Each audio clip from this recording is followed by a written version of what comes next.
Hi all, welcome back to another new video. இந்த வீடியோவில் என்னுடைய ஸ்மால் ஈவினிங் ரொட்டீன் தான் ஷேர் பண்ணியிருக்கேன். என்னோட பேபிஸ் 2 பேரையும் மேனேஜ் பண்ணிக்கிட்டு எப்படி நான் ஸ்டடீஸ்க்கு டைம் அலோகேட் பண்ணி படிப்பேன்றதை இந்த வீடியோவில் சொல்லியிருக்கேன். எப்போவுமே படிக்க ஸ்டார்ட் பண்ணுறதுக்கு முன்னாடி என் பையனுக்கு சாப்பிட்றதுக்கு ஏதாவது கொடுத்துட்டோன்னா கொஞ்ச நேரம் அவர் சாப்பிட்டுட்டு விளையாடிட்டு இருப்பார்.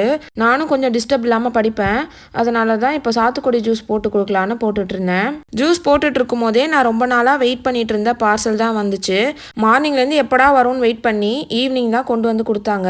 அது வேற எதுவும் இல்லை, லக்ஷ்மிகாந்த் இந்தியன் பாலிட்டி புக்கு தான். நான் பாலிட்டிக்கு ஸ்கூல் புக்ஸில் இருக்க எல்லா லெசன்ஸுமே நல்லா தரவாக கம்ப்ளீட் பண்ணிட்டதுனால அவுட் சோர்ஸ் ஏதாவது படிக்கலான்னு சொல்லிட்டு இந்த புக் சூஸ் பண்ணியிருந்தேன். இங்கிலீஷ் மீடியமுக்கு பாலிட்டிக்கு best out source book Laxmikanth book தான் சொல்லிட்டு எல்லாருக்குமே தெரியும். சரி நம்மளும் படிக்கலான்னு சொல்லிட்டு தான் இதை ஆர்டர் பண்ணி வாங்கியிருந்தேன். ஆக்சுவலாக இந்த வீடியோ ஷூட் பண்ணி ஒரு 10-15 டேஸ்க்கு மேலேயே இருக்கும். இந்த புக்கை படித்து பார்த்துட்டு அதுக்கப்புறமா வீடியோவில் ஷேர் பண்ணலாம்னு சொல்லிட்டு தான் இவ்வளோ நாள் வெயிட் பண்ணிட்டு இருந்தேன். இந்த புக்கு நான் வாங்கியிருக்கிறது வந்து latest edition 8th edition book தான் வாங்கியிருக்கேன். ரொம்ப சூப்பராக இருக்குது. ஒரு டாப்பிக்கும் அவ்வளோ டீட்டெயில்டாக கொடுத்துருக்காங்க. படிக்க அவ்வளோ ஆசையாக இருக்குது. பாலிட்டிக்கு அவுட் சோர்ஸ் புக் படிக்கணும்னு நினச்சிங்கன்னா இந்த புக்கை நான் கண்டிப்பாக ரெக்கமெண்ட் பண்ணுவேன். இந்த புக்கோட லிங்க்கை நான் டிஸ்கிரிப்ஷனில் வைக்கிறேன். உங்களுக்கு தேவைப்பட்டால் நீங்கள் வாங்கிக்கோங்க. படிக்க ஸ்டார்ட் பண்ணலான்னு பார்த்தா தான் என்னுடைய பையன் வீடை ஃபுல்லாக குப்பையாக்கி வச்சுருந்தாரு. சரி கொஞ்ச நேரம் அம்மா கிட்ட அவனை அனுப்பிச்சி விட்டுட்டு இதெல்லாம் க்ளீன் பண்ணி வைக்கலான்னு சொல்லிட்டு அவனுடைய டாய்ஸ்லாம் எடுத்து தான் வச்சுட்டு இருந்தேன். என்னுடைய பொண்ணு நியூ பார்ன்னால ஃபீடிங் எடுத்துப்பாங்க, அப்புறம் தூங்குவாங்க. இதே தான் கண்டினியூஸாக பண்ணிகிட்டு இருப்பாங்க. அதனால் அவங்கள மேனேஜ் பண்ணுறது எனக்கு பெருசாக கஷ்டமாக தெரியல. அவங்கள வச்சுக்கிட்டு என்னோடய பையனை மேனேஜ் பண்ணுறது தான் கொஞ்சம் இப்போதைக்கு கஷ்டமாக இருக்குது. இப்படி நாங்கள் டாய்ஸ் எடுத்து வைக்கிறதும் என்னோடய பையன் எடுத்து மறுபடியும் கொட்டி விளையாடுறதும் இதே தான் ஃபுல் டே ரிப்பீட்டடாக போயிட்டே இருக்கும். குழந்தைங்க இருக்கிறதுனால பார்த்து க்ளீன் பண்ணிக்கிட்டே இருக்கிற மாதிரி இருக்குது. இந்த மாதிரி சின்ன ஒர்க்ஸ்லாம் முடிச்சுட்டு நம்ம படிக்க உட்காந்தோன்னா கொஞ்சம் ரிலாக்ஸாக படிக்க முடியும். என்னுடைய பையன் கொஞ்ச நேரம் தான் அவங்க அம்மா கிட்ட இருப்பார். அதுக்கப்புறமா நம்ம மேலே போகலாம் அம்மா கிட்டன்னு சொல்லிட்டு அழுக ஆரம்பிச்சிருவார். சரி அவர் வரதுக்குள்ளே இதெல்லாம் முடிச்சிடலான்னு ஃபாஸ்ட்டாக முடிச்சுட்டு என்னுடைய தங்கச்சி ட்ரை ஃப்ரூட்ஸ் மில்க் ஷேக் பண்ணி கொடுத்தா. அதையும் குடிச்சிட்டு சரி கொஞ்ச நேரம் படிக்கலான்னு சொல்லிட்டு தான் உட்காந்துருந்தேன். நான் படிக்கும் போதெல்லாம் மோஸ்ட்லி என்னுடைய பையன் வந்து டிஸ்டர்ப் பண்ண மாட்டார். பாப்பாவும் தூங்கிட்டு இருந்தாங்க, அவர் ஹாலில் விளையாடிட்டு இருந்தார். சரி கொஞ்ச நேரம் நம்ம ரூமில் உட்காந்து படிக்கலான்னு சொல்லிட்டு இங்கே ரூமுக்கு தான் வந்து படிச்சுட்டு இருந்தேன். நான் நெக்ஸ்ட் இயர் குரூப் 4க்கு தான் இப்போ ப்ரிப்பேர் பண்ணுறதுனால எனக்கு வந்து ஆல்ரெடி நான் படித்தும் இருக்கேன்.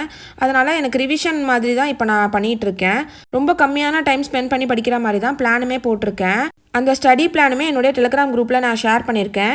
இப்போ தான் என்னுடைய வீடியோவை புதுசாக பார்க்குறீங்க, நீங்கள் டிஎன்பிஎஸ்சிக்கு புதுசாக படிக்க போகிறீங்கன்னா அந்த பிளான் ஃபாலோ பண்ணி படிச்சிங்கன்னா உங்களுக்கு ஈஸியாக இருக்கும்.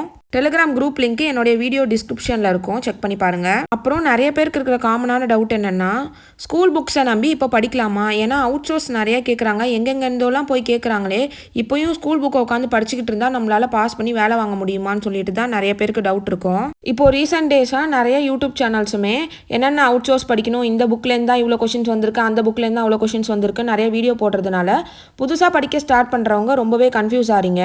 நீங்கள் புதுசாக இப்போ தான் படிக்க ஸ்டார்ட் பண்ணுறீங்கன்னா ஃபஸ்ட்டு நீங்கள் 6th-லேருந்து 12th வரைக்கும் இருக்கக்கூடிய ஸ்கூல் புக்கை நல்லா தரவு பண்ணணும். அதை ஃபுல்லாக தரவு பண்ணி நல்லா ரிவிஷன் பண்ணி முடிச்சதுக்கப்புறம் தான் நீங்கள் அவுட் சோர்ஸ் பற்றி யோசிக்கணும்.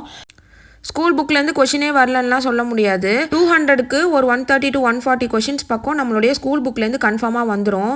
ஏதோ ஒரு 4-5 கொஷின்ஸ் வேறு அவுட் சோர்ஸ் புக்லேருந்து வருதுன்றதுக்காக ஸ்கூல் புக்ஸை நல்லா தரவு பண்ணாமல் நான் அவுட் சோர்ஸ் புக்கையும் சேர்த்து படிக்க போகிறேன்னு சொல்லிட்டு மொத்தமாக எல்லா ரெஃபரன்ஸ் புக்கையும் வாங்கி வச்சுக்கிட்டு ரெண்டுத்தையுமே அரைகுறையாக படிச்சுட்டு போனால் கண்டிப்பாக மார்க் வராது. ஸோ அந்த தப்பை யாருமே பண்ணாதீங்க. ஸ்கூல் புக்ஸ் நல்லா கம்ப்ளீட் பண்ணதுக்கப்புறம் ரெஃபரன்ஸ் புக் படிங்க.